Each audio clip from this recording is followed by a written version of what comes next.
All right, welcome back. Appreciate Snook here.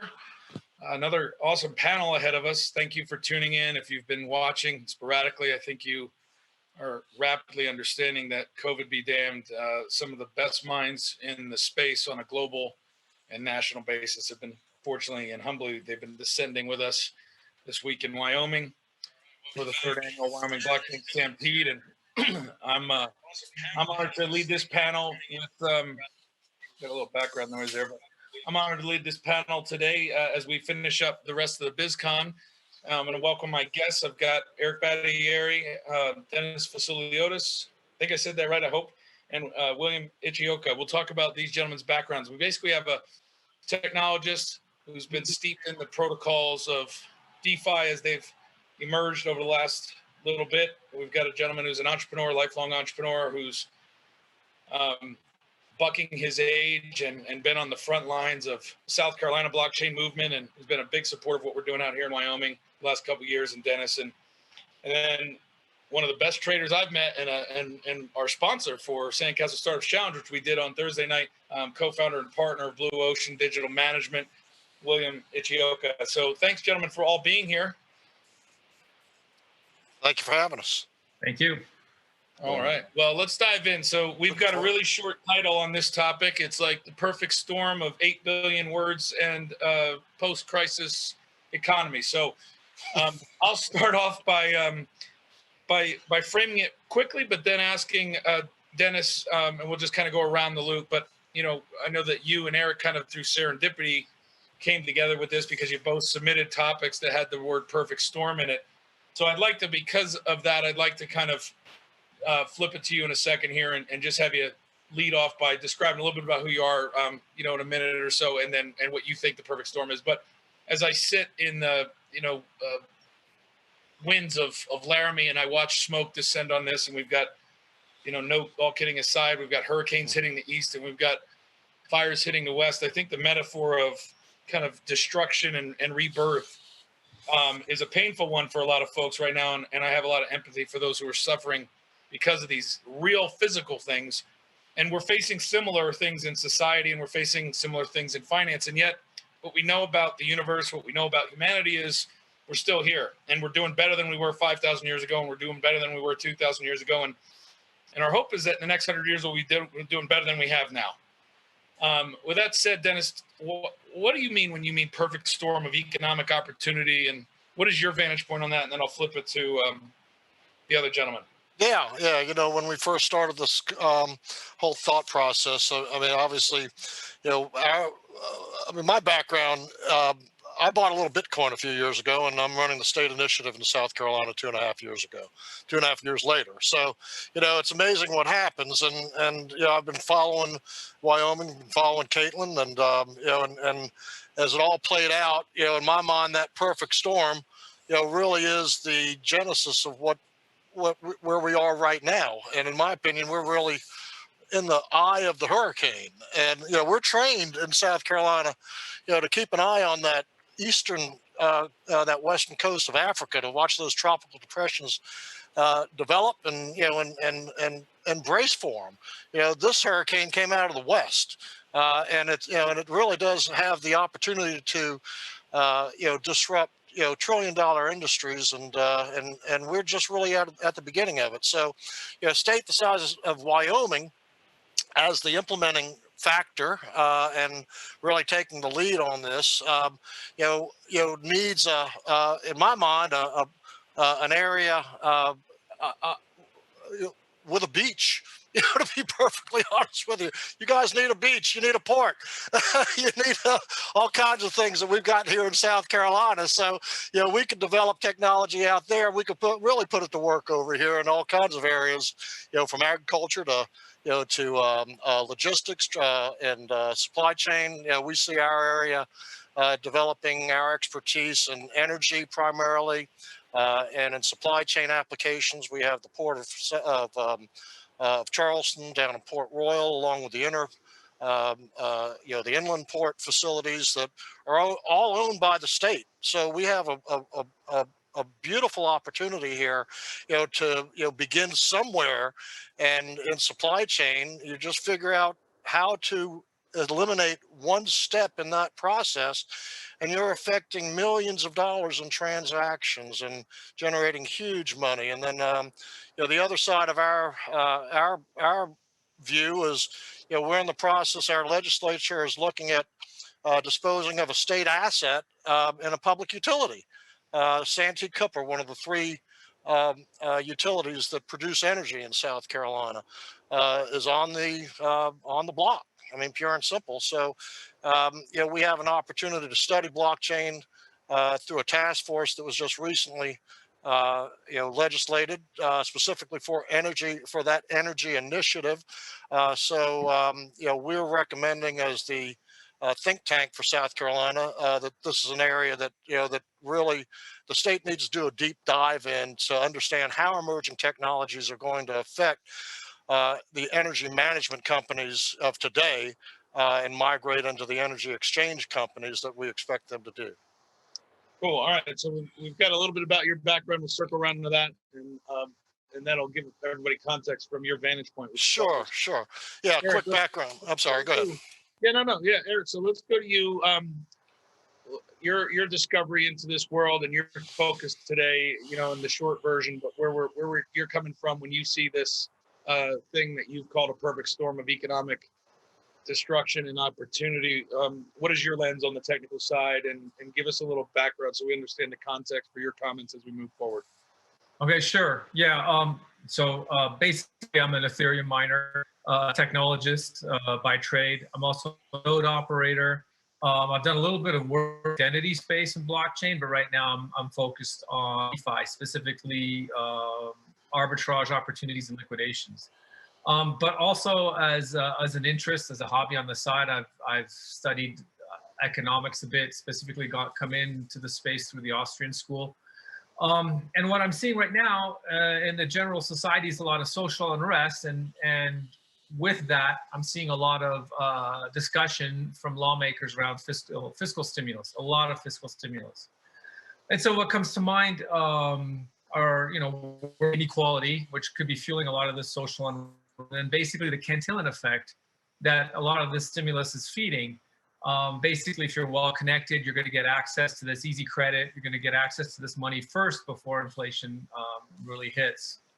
So what does this mean for DeFi? Well, not all of us are well connected to the Federal Reserve, but DeFi really democratizes the whole finance industry, and it's in its infancy right now. But just about anyone can play in this space. Accreditation, various papers, and so forth. They're not here yet. If you're willing to take a little bit of risk, do some research, get in and do some work, there's plenty of opportunity for everyone. So that's what it means to me. That's a great segue, because someone who I know only just recently, but becoming fast friends with and respecting at a high level, him and his partner, is William. And so, William, let's flip it to you, because you recognized a form of risk, but let's talk about your background, how you got here, Blue Ocean, and what your lens is and what you see from the trading opportunities, from the investment opportunity side of things, as we see these institutions of old be threatened or disrupted by the new incumbents. All right, so I run a hedge fund based in New York, and I've been an investor for the past 8 years now. And I started Blue Ocean with my partner, Martin, to exclusively focus on emerging blockchain technologies. And the fund is about 2 months, I think 2.5 months old. And this has been the first event that we've attended. Regarding the topic today, I think DeFi and the perfect storm, to me, refers to the paradigm shift that we'll be experiencing. And like we addressed before, we are in the eye of the hurricane. And I think we're going to be witnessing the largest wealth transfer, quite possibly in human history. And it really allows a democratized form of finance that we've never seen before, taking power away from central banks and governments and giving it back to the people and the masses. Yeah, and so you've been capitalizing on that opportunity with both a trading operation as well as a venture fund. Yes. Um, I was going to say, I got into the crypto space. I originally started in equities when I was about 17, and I got into the crypto space about 3.5 years ago. And I've not only seen the potential of the technology, but also this emerging DeFi opportunity forming our topic of the perfect storm, whether it's Wall Street beginning to take a bite of cryptocurrencies, banks starting to offer custodial aspects, or just the current geopolitical landscape that we're seeing and the ending of this prolonged deterioration of our monetary system. yeah. And when we talk about decentralized finance, DeFi, for those who may have their first exposure to the term, and I say that without trying to insult anyone's intelligence. I'm part of a network on Real Vision, which is where I posted a poll the other day, and I asked a question about how deep down the rabbit hole of DeFi that audience is, and that's 20,000, 30,000, maybe more smart money investors that range from billion-dollar hedge funds to retail traders. But it's a sophisticated audience, and it was interesting. Over 30% of the people said, "What is DeFi?" Right. So the reality is that when you have an audience that's in this game and they say, "What is DeFi?" The other audience, about 43%, said, "I'm curious and very new to understanding." And then the third was, "I'm confused and pretty far down the rabbit hole and going deeper." And then like less than 10% said, I'm bullish, or I know what it is, right? Like I'm deep into it. So I think that's interesting as a signal potentially, because it's the topic du jour in all the crypto rags or in crypto Twitter or wherever you consume your peer-to-peer stuff, and yet it's really not known what it is yet. So Eric, why don't we take a stab, because I know you've spent a lot of time in the Ethereum network, which is obviously not exclusive to DeFi, but is the largest network where DeFi is currently occurring. And let's get your vantage point on what you think DeFi and decentralized finance looks like today, and where it might look like 5 years from now as it relates to other protocols or things like that. Okay, so I'm again coming at this from a vantage of a technologist. So basically, if you look at Bitcoin as being completely decentralized, no one person controls it. That ethos, that thought, if you will, was kind of carried over to Ethereum. Obviously, there's leaders in the Ethereum space, but if they were, for whatever reason, taken out, Ethereum would continue to thrive. Those protocols, which are built on top of Ethereum, more or less have the same structure. Some of these projects, Maker, Aave, and so forth, they have some very well-known leaders in the space, but they're running on the Ethereum blockchain. And the participants have often an opportunity to participate in the governance of these projects. And so what the DeFi really means is decentralized finance, in the sense that it's democratized. You can come and participate. It'll be very difficult for one single entity to shut it down. And it's resilient, so it's anti-fragile from that perspective. That's my technical take on it. Okay. So when we talk about tokenization, I like to keep it simple, right? So here's a coffee cup. It's a container. It's worth a couple pennies. You and I would never pay $4 for the coffee cup. But you put coffee inside of it, a commodity with a certain utility called Keep Chris Awake after 5 days of producing a conference with Rich Capshaw, and it's a $4 item, right? And so the container that is holding that $4 liquid is tokenizing it in the layman's most layman's version, right? And so we think about tokenization, we can tokenize anything. PCI compliance is a form of tokenization from the 90s that gave you and I a 16-digit card number that if it's lost, people still can't steal our identity or our bank account. They can run up some bills, but ultimately our credit card company will hopefully refund them and whatever, right? So it protected, it tethered to our social security number or social enslavement number, whatever your flavor of that one is, but it wasn't us. It was a representation of us, right? And so tokenization is not new, but this idea of a world where we now will rapidly, over the next decade, be able to arbitrage bits and atoms in a way that is, like you said, Eric, anti-fragile, hopefully. We're seeing things, William, on the trading side, and I don't know how much of this your hedge fund side is dealing with, but I think I read the other day that there was more wrapped Bitcoin, which is Bitcoin in a coffee cup, for those wondering, on the Ethereum network, to keep it really lame and simple. But if I have Bitcoin, or the representation of a Bitcoin wrapped in Ethereum on a decentralized finance network, I don't have to actually trade the item. I'm trading the container that represents the item. And so what are the implications from that? Or is it too early to tell, William, from a trading standpoint on the spreads, or the yields that people who are speculating in these cryptocurrencies, not hodling them for dear life, what are the implications potentially that you're seeing, or that you think might occur over the next 12 to 18 months as it relates to the margin opportunities? I'll be honest, so I don't really touch any type of wrapped Bitcoin or anything like that. But in terms of the emerging DeFi space, this new technology that's emerging, to me, means that we're able to essentially take the best from each protocol. So theoretically, you could wrap Bitcoin with Monero level privacy, which Bitcoin lacks. A lot of people think Bitcoin is completely private, and that's incorrect. I think Bitcoin's probably 10% private if we're thinking on a 1 to 10 scale. So as far as that works, I don't really know too much. The hedge fund focuses primarily on discretionary along with algorithmic quant trading. And we also do a few things that involve cross-exchange arbitrage, which is still an opportunity. It's lucrative for now. I don't know how long it's going to go, but for now there's a large price difference, or not large, but there are small price difference and fluctuations throughout 20, 25 different exchanges on a seconds to minute basis. And if you have the technology to capitalize on that, then you're able to scalp a good amount of money on a daily, monthly, annual basis. Yeah. And you brought up two good points. One that I think is on topic for this, one that steeps your credibility, because I believe without because you're not taking in outside unaccredited funds.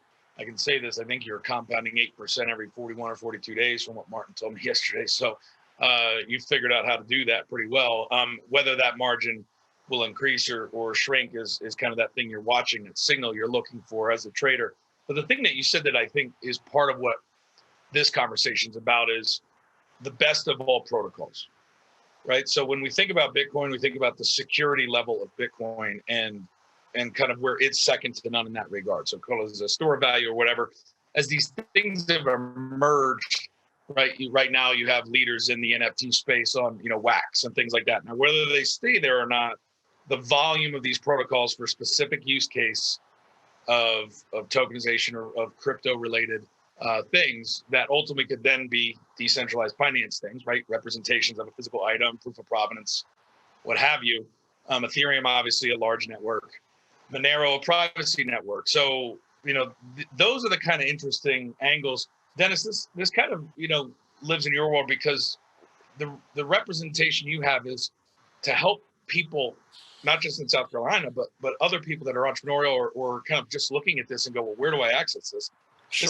This is a lot to think about, right? This proposes a big challenge to not just regulators, but to everybody, because this moves so fast, super creative, super fragmented right now, but will ultimately consolidate around a few winners, like every other industry does. And how do you communicate this to legislature? How do Wyoming's been successful doing it in one way, but you've been down there, pretty much leading in that market. How do you do that?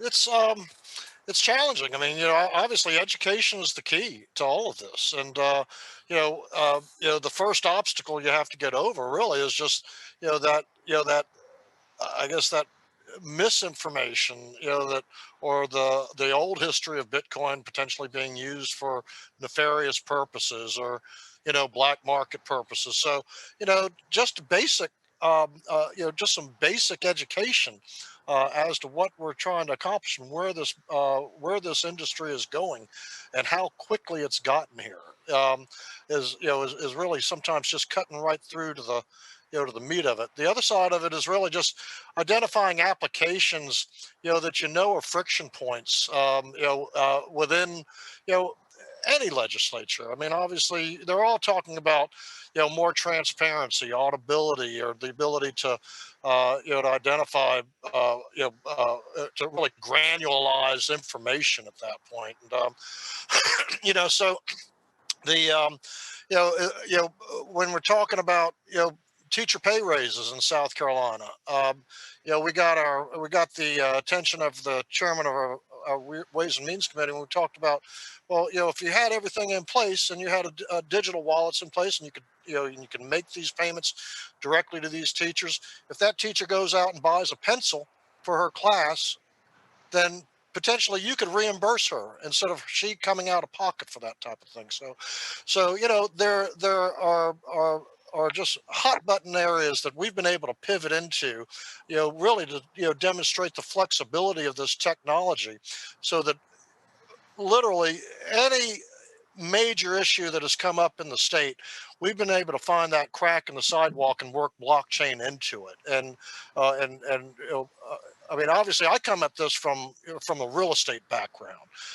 You know, a portfolio, you know, of properties almost lost in the 2007 housing crisis. So you know, the thing that attracted me to it was that obviously just the idea of hard money associated with Bitcoin again. How do I avoid another downturn and or shelter myself somehow? So just the idea of hard money in its own right, and having something, you know, much easier, you know, and much more portable than gold, as an example. I mean, that you can actually hold, you know, and have it as a bearer asset. That all appealed to me. Then when you move into the realm of tokenization, obviously, and real estate. I mean, I don't think we've even scratched the surface of DeFi in the real estate industry. I mean, we're talking about trillions of dollars in equity that's locked up. You know, that's just waiting, you know, for this liquidity model to Well, really take off. there's also trillions of dollars, or billions of dollars, maybe not trillions, billions of dollars in just wasted inefficiencies like title insurance Sure. Yeah. that really doesn't need to pay $1,500 every time a house transacts, because nothing's really changed, but because you don't have a central a way to get that immutable ledger of actual accurate data signed off on without the process. There's a bunch of middlemen in it. So there's use cases where those kind of inefficiencies could be worked out, and allow the market to put its toe in the water before all of a sudden we're talking about buying a fractional piece of the Empire State Building, which obviously everybody from T0 to Trade Templum to, you know, several others that are well funded have been trying to launch for years, and we're still probably years away from that being real. But what'll happen, I think, is it'll be slowly then suddenly, and you know, like it always is, and then it'll be the norm. But real estate for sure is a use case. But then we get into the area. I mean, as a real estate broker myself, I can transact my properties, but if I tokenize it, then I move into that securities area. So we've got to have the ability, you know, from a regulatory standpoint, you know, that obviously professional degrees, you know, may carry into this new economy in a different way. Or perhaps, obviously, there are different, you know, areas that you'll have to, you know, be conversant in and understand, you know, if you're going to move into that area. Well, I think the right expectation, and Eric, or Will, either one of you can react to this. I think the right, you know, history is the easiest way to predict the future, and it doesn't always look the same, but patterns are always and emerge the same way. And if you think about when all the Howey tests, 1946, all these current obsolete laws that really can't govern and are inappropriate or misapplied to the space of DeFi or crypto or any of this stuff, they were written in 1946. And when you think about what happened in that time period, we were 1 year outside of the war that we, you know, the World War, which had finally ended, and we were coming out of the last crisis. If you've read Neil Howe's work, and 1929 is when we had the crash, right? And so when you think about that time horizon, you're looking at a 15-year window between when stuff that was devastating happened to when regulatory environments got set up. If you think about 08 as a first storm, but not the storm, we haven't had the big one yet. When we have the big one yet, we're kind of ahead of it in one way, because this innovation is now 11 years old collectively. Yet the regulatory is obviously needing to be refreshed. And despite all the wonderful things that we've done in Wyoming and that other states, including yours, are doing, Dennis, are we too early, right? In other words, do we know enough yet? And are we going to be in 2035 before we have that next 100 years worth of environment to play in. And what do those opportunities look like in your mind, Dennis, or sorry, in your mind, Eric? Oh yeah, no, it's a very interesting question because you know, I've done a bit of work in identity, and KYC comes to mind, and not just for regulatory reasons. I mean, if you're going to start lending out funds or your crypto to someone, you if it's an under collateralized loan, you definitely want to have some sense of who they are, their reputation, and so forth. And so, you know, a lot of these technologies are still emerging, and I think they're going to help shape these laws. I think the most important thing is that we at least get the discussion going, and that's what I really appreciate. This is why I appreciate what's going on in Wyoming right now. To say we have the answers today is not at all the case, because I mean, there's the use cases that are coming out of this technology are just revolutionary. I mean, if you're a millennial and you're really angry at the system, and you've got Bitcoin, you could basically borrow against your Bitcoin to potentially buy some real estate in the future instead of participating in the system you might not like. So how that's regulated, right now it's regulated with code, but you know, there's always bugs in code, and I encourage the hackers to find them, and that's what contributes to the anti-fragility of the whole system. So again, there's risk, but I think it's going to take time. But the best thing to do right now is to just keep iterating in these kind of discussions, especially like just follow the lead of Wyoming. That's what I would say. Yeah, I would definitely say. Yeah, go ahead, Will. No, I was going to say, I would definitely agree that we are pretty early. But that being said, in layman's terms, DeFi just means monetary value that is independent of any central bank and any government fiat currency, right? So that being said, I think it comes down to what Dennis said about utility and real world application along with legislation, because that is really what's going to promote and spearhead this drive towards DeFi. Because if people can't really understand it and it's not being placed in front of them in the utmost simplistic way, they're not going to want to touch it. And if you look at all the tech booms and the e-commerce rise, it just happened overnight. And it feels like nobody made a grand decision to say, okay, you know what, we're going to stop shopping at retail stores, we're going to stop buying DVDs, and we're just going to digitalize everything. It gradually happened, and then it happened really, really fast. And that's true for pretty much all new technologies that take over. And I believe the same thing will happen with DeFi, with those three aspects, which is legislation and real world utility. Yeah, you know, you bring up another great point that I want to build on a little bit, because I think context is everything, and everybody can then make informed decisions, maybe a little clearer based on their own biases. But you bring up e-commerce as one example in there, and you know, a lot of us think, oh, e-commerce came out of nowhere, and the reality is I don't know the exact stat, but spent quite a bit of time in this writing some stuff called Rebooting Retail, and I think it was certainly before COVID, but I think the highest we've hit prior to COVID in e-commerce as a percentage of total sales done, right, for consumer products, was in the 18% range in 2019. Now, since COVID, I think that's jumped to like 22%. When you think about that, that means round down, 8 out of 10 purchases made are still done physically. Right. And yet none of us think like that. We buy stuff on Amazon, we buy stuff online all the time. So we live in this world where we think everyone's buying everything online, but the stats say that 22% of every dollar spent is happening online. And by the way, that 4% jump, all of which didn't go to Jeff Bezos, made Jeff Bezos $100 billion richer in the last 6 months. So when we think about the exponential curve of enterprise value impact on slight number moves of adoption, you go from an 18% total capacity to a 22 on an e-com basis. The impacts are tremendous, right? Like you said, largest wealth transfer in history, probably happening. The key will be, to your other point. I like how you said, you know, it's a monetary value away from central banks and governments, and I like to always, you know, throw this out there that fiat. A lot of people, when people hear fiat, they see paper money. And we think in pictures as human beings. So those are important. Most of us understand that fiat isn't a form of paper money versus digital money. Fiat is by decree. So fiat just means, by definition, this is money and you must accept it. This is legal tender. And so whether that's Somalia or whether that's the US dollar, which is the global reserve and the only money that's accepted by every country right now, for however much long that lasts, fiat still means by decree, and it's governed by governments and guns. And crypto, if you want to lump it in, or DeFi, I would throw this out there for commentary, is governed by code and community.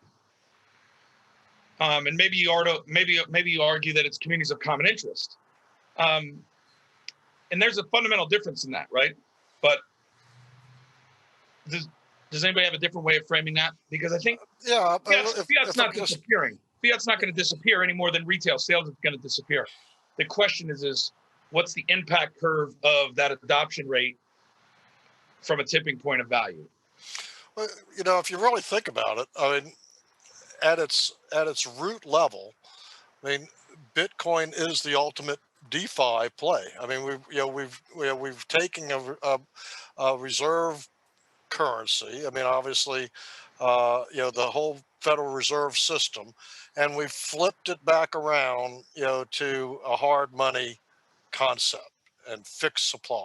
I mean, so, you know, I mean, you know, at its very inception, you know, we start with DeFi, in my opinion, you know, and then we move, you know, into, you know, I mean, 11 years later, you know, we're all celebrating the first crypto bank or the first cryptocurrency company to, you know, to get a bank charter in Wyoming. So, you know, how fast does this move?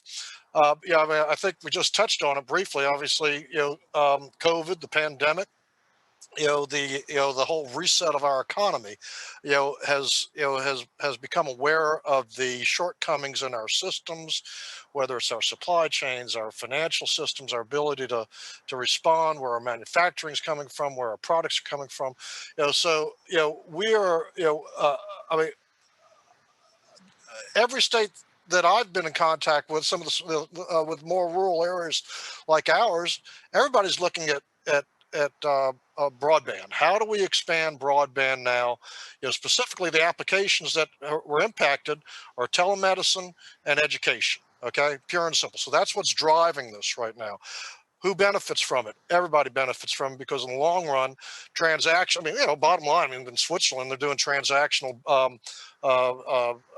you know, blockchains on 3G. You know, so, you know, it's not as though you can't do this in rural areas, but obviously that broader spectrum of broadband in its own right takes a, you know, brings everything to the table for, you know, for the you know, just like the. That's a really, yeah. I sorry to cut you off. I want to acknowledge that point, because again, looking back to patterns of history, right? A lot of times we hear DeFi, we get into this war between, you know, central banks and, you know, the anarchists, right? For lack of a better word. Right. And I think that we missed a point when we go there, because how I look at it, and what you just said speaks to it, is that we don't have a choice, right? Like we do have a choice, but we're not going to repair the current economy back to any level of growth curve that, you know, keeps people that are comfortable right now, or people that are not comfortable right now, giving a new opportunity. We're not going to repair that with the machine we have. We can fiscally stimulate our way to some level of not drowning maybe immediately, and we can prevent the heart attack maybe with pumping a bunch of more money in, because all the central banks are printing, so our dollar will stay strong until it breaks everything. We can do those things, and we will, but we haven't solved any growth related to it. We haven't opened up new markets, right? And the analogy is, you know, digital photos were around for a long time.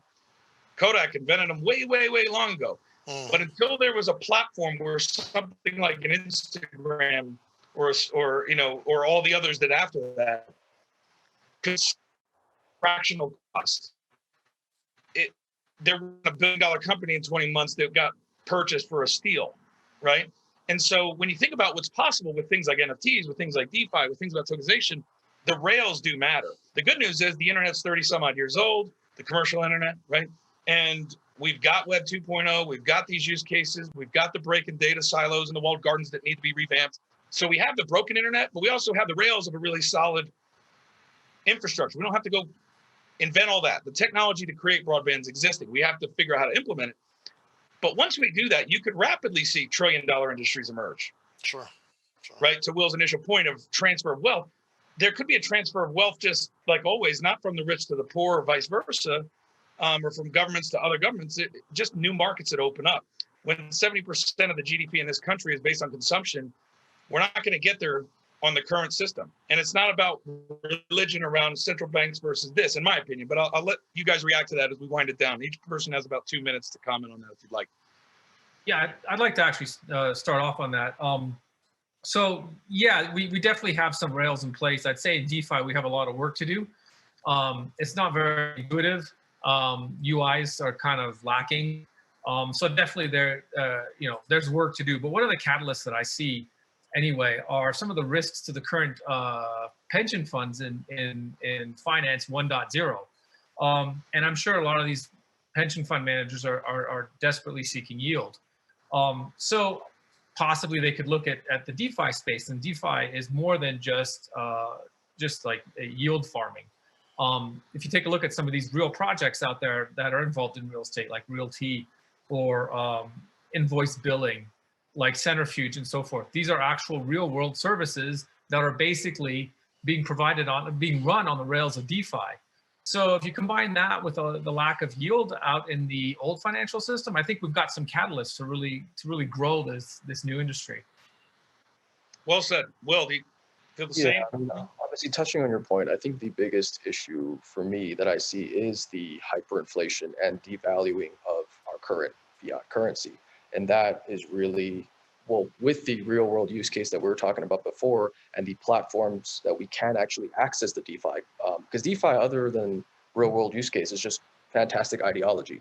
And if you just have ideas floating in the air with no actual real world application, then it just becomes another idea that people all have to come together as a community and choose to. But if I can go to any grocery store and scan a QR code and pay in Bitcoin, which I believe is hard money, then everyone should be doing it when it comes to a point of them actually understanding it, but also being able to physically use it as simple as possible. And that's another issue, that most people just aren't really aware. Most people don't really know how money works in general. I mean, when I talk to somebody, I ask them who owns the Federal Reserve. They'll say, oh, the government does. Well, I can't talk to you because you're wrong. The Federal Reserve is a privately owned, it's been owned privately since it started, and people don't know that. They think that there's no repercussion to the amount of fiat that we're printing out. And this is why DeFi is so important to completely counteract this. That being said, we need awareness and we need real world application to stimulate mass adoption. Yeah. One more comment, Dennis, from you, and then we'll wrap it up. Yeah. This has been good. I was really thinking about this. I mean, the other day, just from a personal standpoint again, and my idea of the ultimate, probably the last mile in DeFi, is personal finance. I mean, pure and simple, right down to the bone. When the day I can get rid of QuickBooks and not have to deal with with reconciling multiple accounts and managing all that stuff, I mean, my world changes. I mean, pure and simple. And I mean, the hours that often go into that type of thing. So DeFi, again, in my opinion, can be construed in so many areas. It's just where we are right now is we're in areas where Uniswap, not exactly the easiest platform to use. I figured it out, but I've been at it for 2.5 years.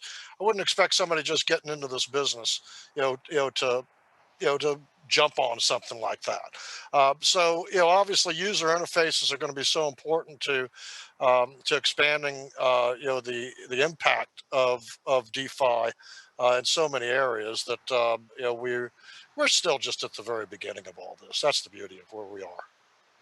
Yeah, and I like to sum it up. I think what I would take away from this, in summary, is that this is a personal finance revolution in the sense of accountability structure. Not everybody's going to like it.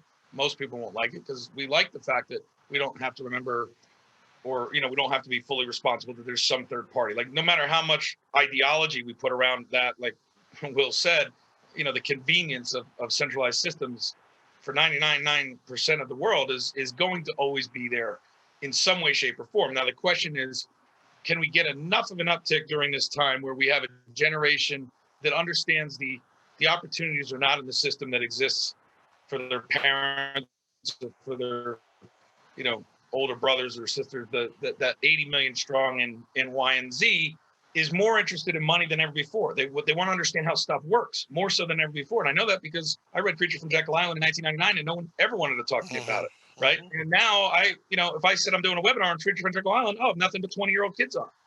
And I think that's awesome, because I think if we have these conversations and people start to understand how stuff got built before, they can start to be more personally responsible. So I think the last mile is personal finance. I think the investment hook is to look for on-ramps to usability, and support them. And then for the people like us and you on the technology side, they're willing to dig and dive and create and risk and break things and deal with bad UI. That's how everything good gets started, right? So thank you for that. Gentlemen, it's been a pleasure. Thanks for showing up in our virtual world here in Wyoming, and we wish you all the best. Great to be here. Thanks so much, Chris. Take care, guys. All right. Take care.